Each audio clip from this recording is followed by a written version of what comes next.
Hello Warfare, this is Jane's Videos, and today I am going to be reviewing a new for Spirit Halloween 2021 animatronic. This is Buzzsaw. This guy, like I mentioned, is new for 2021 and is retailing for $279.99 at Spirit Halloween. I picked him up yesterday for $209 with an employee discount. So of course, if you're an employee, you can get that nice discount, or if you're not, you can always go on the store locator and get 20% off, which still helps a lot, and so that's a good thing. But he's a really cool prop overall. I'm glad to have him. Definitely one of my favorites of the year. He's absolutely in my top 10, and he was for sure one that I was looking to purchase, and I'm glad that I was able to get him. So, without further ado, let's get right into this review. First thing I want to mention is actually one of the things that makes this prop so cool, and it is his detail. I mean, just take a look at his face. It looks great. The texture looks like a real human face, which is awesome. It looks very, very realistic. He looks great all around. He's got the black around his eyes, which actually the reason for that is because in his backstory he's supposed to have been a former wrestler, so he's got wrestling makeup. I'm kind of torn on that because partly I do really like the idea of the prop backstories being canon, as I know for a fact they definitely need a better writer for a lot of the backstories, because a lot of the backstories are just like, what in the world did I just read? But then there's a good amount of the backstories that are actually good. Buzzsaw's is kind of strange, but I do like the idea of the backstories being canon to the props because it gives them more character. However, at the same time, when you use a prop in a haunt, you're going to give it your own backstory. And so having the wrestler makeup there is kind of... It would be kind of weird if you knew it was wrestler makeup. However, no one's going to look at that and think, oh, he's a wrestler. No. When you look at it, you're just going to think he has dark eyeshadow on because he's a villain, and sometimes villains have that. You know, I don't look too much into it. It's just kind of interesting they included that, but I actually like it. Like I said, I like that it's canon, but also I just really like how it looks. It looks very realistic. It looks like real makeup. I really do like how that looks quite a bit. And speaking of the eye makeup, look at the eyes themselves. They look absolutely fantastic. They look very real, very, very cool. He's got a lot of detail on the head there with all the stitches. He's got some scars. You can see some of his skin is peeled away up here above his lip, and you can see his gums. Overall, his face just looks so cool. And one thing I want to mention, this is the vinyl or latex material that they use because this guy's made by SVI. One thing I want to mention, because we know that in the past SVI, especially last year, has had deformed faces. What SVI did to fix that this year, and I'm glad they did, is they added a mold that basically fits the mold of the prop perfectly so that the face won't be as deformed. There are still a few deformities this year, but really nothing as major as what we've seen in the past. Now, one little complaint I have here with the head, and I'm going to point this out, is right here, the neck. As you can see, there's not enough skin right here to cover this big opening, so it's never going to be fully covered, which kind of is annoying. I mean, you could do that, but that doesn't look good. It's kind of annoying that that's never going to be fully covered, and I wish they would have added some more skin there, but whatever, in a haunt or in a display or in the dark or whatever, you're not really going to know. Before I move on to his cool features of his mallet and his saw, I just want to talk about his clothing. His clothing could absolutely be better. I like the whole overall thing. I like that a lot. However, I don't think it was done too well. Obviously, my main reason for that is because, for one, it's that kind of cheap material, which I've never been too big of a fan of, but it works. However, it just doesn't look the best, but I think one thing that could have made it better is not have all these stupid looking spots on it. Here's the thing with those, is that instead of the stupid looking spots, they could have easily done blood, which is what they should have done, and it doesn't make sense to me that they didn't. Because Spirit, for the past few years, we thought Spirit was becoming they were using less and less blood and stuff, and in a sense, they are being less gory than they were in the past. However, at the same time, they're not, because you have props like Evelyn, who's holding a human head. You have the prop's like 2 scoops, who has blood pouring out of the ice cream cone. They still put blood in props. So I don't see the point of not putting blood spots on this guy's overalls. It would look so much better than random brown spots that, what the frick even are those? Dirt? I don't know what they are. I'm not bashing the prop. I love this prop. That's why I got him. But come on, just give us blood on these guys. Part of me understands why they don't, because if you don't want blood, then you don't need it.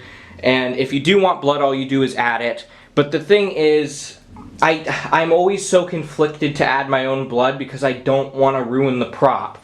And so, like, I don't know. I just wish they would add blood spots. It's really one of my biggest pet peeves ever with props now, is that there's no blood, yet there's these stupid little mud stains. I don't get it. It doesn't look good. Please stop it. But we're going to move down a little. Right down here, he's got a massive base, and you can see his shoes. I do like these shoes quite a bit. I believe they're the same as Gravedigger's shoes. They are brown boots. They're really cool. I really like those shoes. They're a nice quality. Moving up here, we've got his mallet hand, which I think looks really awesome. It looks like actual wood. It is a hard plastic, but it does look like an actual wood, and this looks like actual metal. It looks great, and it's enormous as well. It's very, very big. So if you were expecting it to be like the size of Whack-A-Moles, you are very much mistaken, because it is much bigger. It is really huge, and I think it looks really good. The detailing on it looks great. I really do like the mallet hand right there, but there's no comparison here to which one's better when I move on to the main aspect of this prop, the saw hand. Here is his saw hand, and dang is this thing awesome. Again, it's just a hard plastic, but it is so heavy because there's a motor within the hand, obviously. I would assume it's like right around, I don't know, I think it's like right here, the motor probably is, and this probably holds wires, these do. I'm not really sure, but the saw obviously spins, which is one of the coolest aspects about this prop, is that the saw spins. But he's got this really cool, it just looks really, really awesome. You have these tubes going to it. Here's the saw itself. Again, just a hard plastic, but it looks great. Like, the detail on it looks like real metal. It looks like a real saw. I really do like that a lot. It looks fantastic. Really, really awesome looking. And like I said, it's really hefty. And my only issue with it being that heavy is that it pulls down his arm a lot. And so you're going to have to position his arm, which his arms are not posable. I should mention that. However, if you bend it, you can bend the metal. It's up to you if you really want to bend the metal on him or not. I was fine with doing it to get him in the look I wanted. But you can bend the metal and it'll bring his arms up. But if you don't, this arm's going to be like down, facing downwards, and it doesn't look as good. So that is one complaint with that, is that it's a little too heavy for the arm. I think they could have, the poles are very sturdy on this guy. That is one good thing. He has very good quality poles. He's got a very good quality build and everything. But I really, really do wish that they made this arm a little sturdier so it could hold up this big, heavy arm. Now, one thing I want to talk about with this guy that's kind of a negative and a positive at the same time is that he's absolutely massive. Now, I love giant props. Don't get me wrong. I think it makes them very, very scary. But the thing when I say massive with him, it's not that he's super tall. It's that he's super wide. And so that is cool. I love how wide he is, and I love how he swings his arm like that at you when he activates, which I'll show you in just a moment. However, it definitely makes it a lot harder to put him certain places. You're not going to be able to get this prop unless you have a lot of room for him wherever you want to put him. I actually had a lot of trouble fitting him in my bedroom, and I'm still like second guessing if I even want him here because he takes up so much space. I might have to bend his pole a little bit more, which here's one thing I want to mention. I wish his arms were posable, because the fact that they're not, and you have to bend the metal to get it to pose how you want it, you're never going to get it fully posed in a certain way. I wish they were more posable so that he didn't reach out that far and have such a far wingspan, because it's just so hard to fit him in certain places. However, at the same time, that issue also makes him such a great prop, because his length is really terrifying, because he looks like he's going to swing his saw right at you. So it's a plus and a minus at the same time. It's a positive and a negative. And but I would say it's more so a positive, but it's also a little annoying. One thing I also want to mention is that he's really big because he's a big guy, and I think it's really cool that they were able to pull this off, making a prop this wide. The way they do it is that there's actually just more waist brackets than most props have within the clothing there, and they're bigger than most props have. So that's how they were able to do that. And then he's got a big shoulder frame as well, so it gives him a lot of width, makes him a really big guy. And I really just love the theming on this prop. I'm really into I guess he can work in a farm or a butcher shop or something, but I'm just really into that type of, you know, hillbilly. He kind of has that hillbilly type serial killer vibe. I'm just really into serial killer characters in general, and we hardly get any of them. So I think they gave us a cool one with a nice spin on it, a nice spin on it, and it's a really cool prop overall. And I really like him, and I'm happy to have him. Obviously, he's not going to be going in my haunt this year since it's a Haunted Mansion theme, but I more than likely will use him in the front yard to attract guests into my house. However, he's not going to be in the haunt itself, of course. At least this year. That doesn't mean he won't be in the future. He is a great prop, though, and enough with my rambling. I'm going to get to his animation because it is a cool one. Don't forget to duck, or you'll be a dead duck. I got a hammer, and I hammer in the evening all over this place. Think fast. You have to be faster than that. You need to be cut down to size. Did you see that? I saw that. Looks like you need a little trimming. If you're a tuck there, you'll be perfect in no time. You ever have an itch that you just can't scratch? Here, let me help you with that. So there he is. What a fantastic prop, in my opinion, with a truly scary animation.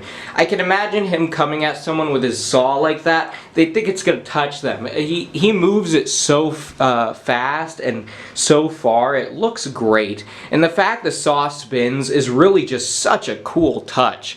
Especially since it's completely detached from the rest of him. It looks like, because of how far out it sticks. You wouldn't expect it to spin on its own, and it just looks great. I love his audio. I think that's definitely one of the best parts about him. His audio is just killer.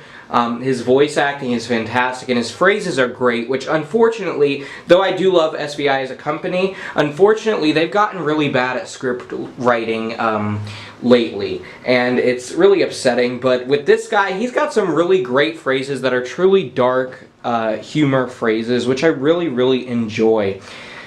Like I said, his animation is scary, it's cool, and I love the saw sounds that he has as the saw moves. They sound very real, they sound very cool, and I love how it, like, you can hear the saw start up and kind of like phase out as it slows its spin. It's just really cool and a really well done prop. And the fact the saw is completely synced up that well with the audio, it just looks so cool. And he's really a great prop, and definitely one of the most unique I think we've seen in a long time.